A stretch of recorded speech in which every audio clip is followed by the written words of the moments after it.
Let me take you on a fun ride to medieval world in Los Angeles.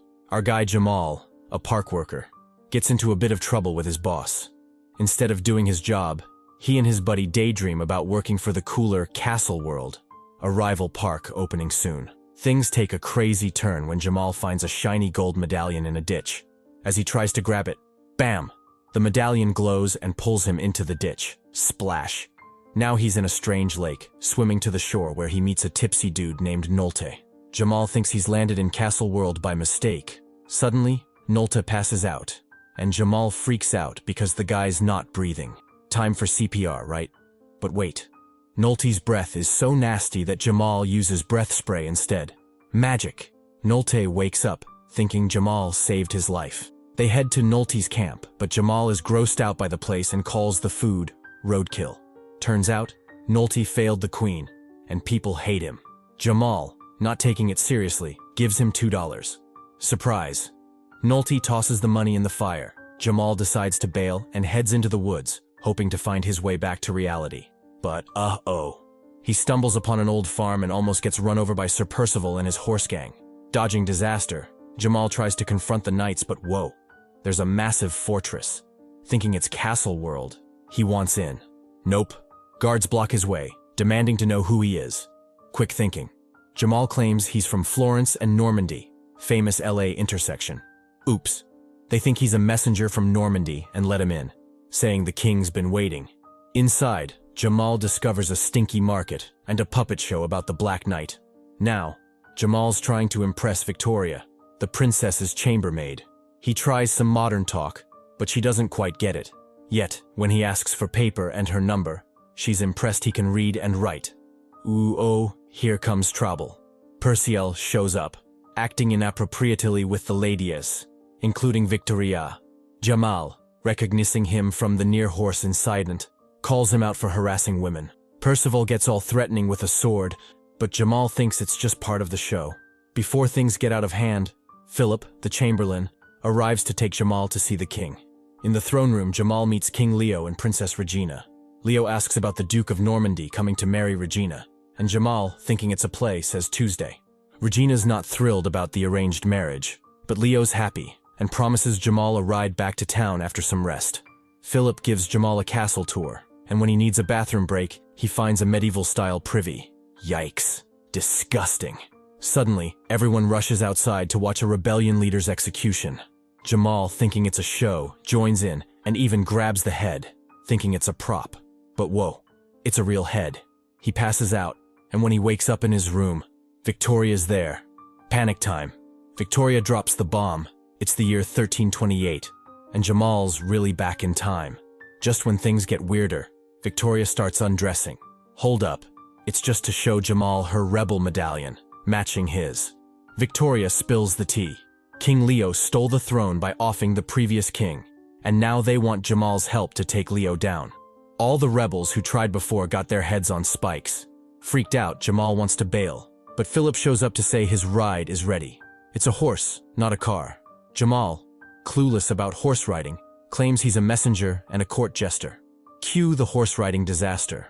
Jamal falls, gets dragged around, and everyone laughs, thinking it's part of the act. Leo invites Jamal to ride with him, thinking he's super dedicated to jesting.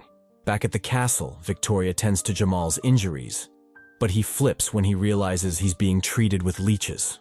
So Jamal and Victoria are chatting when Philip interrupts to tell Jamal he's invited to the king's banquet. Jamal's not keen, but Victoria reminds him of the heads on spikes, and suddenly, he's all in.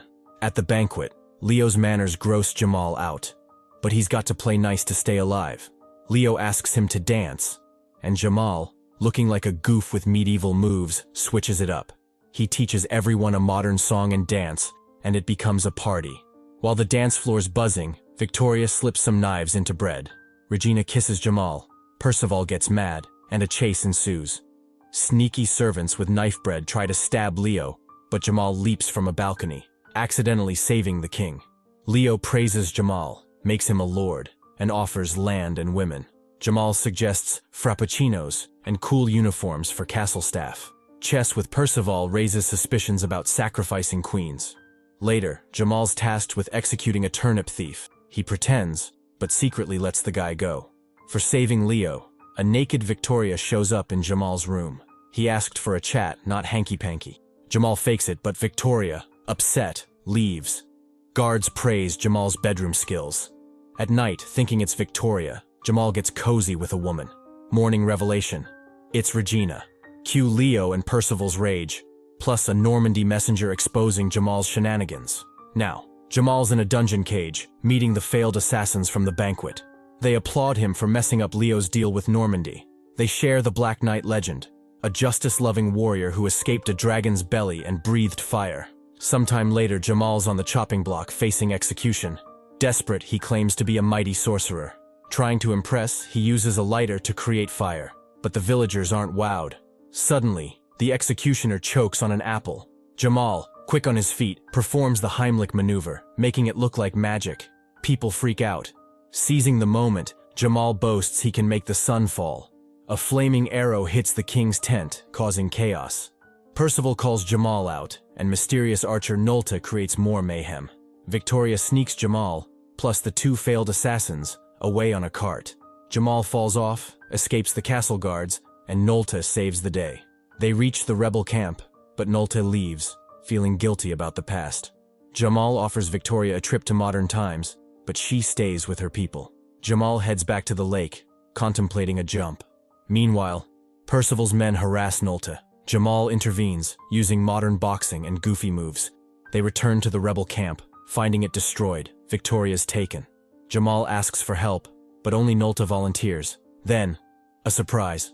The queen is alive and forgives Knolte.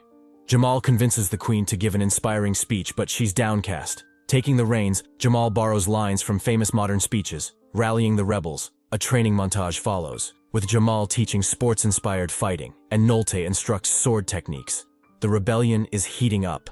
The rebels, all geared up, hatch a plan to storm the castle. Jamal lends Knolte his rubber shoes for nimble moves, and in return, Knolte hands Jamal a knight's armor, which Jamal tweaks all night. The next day, chaos erupts as the rebels attack, only to find the gates wide open. A trap.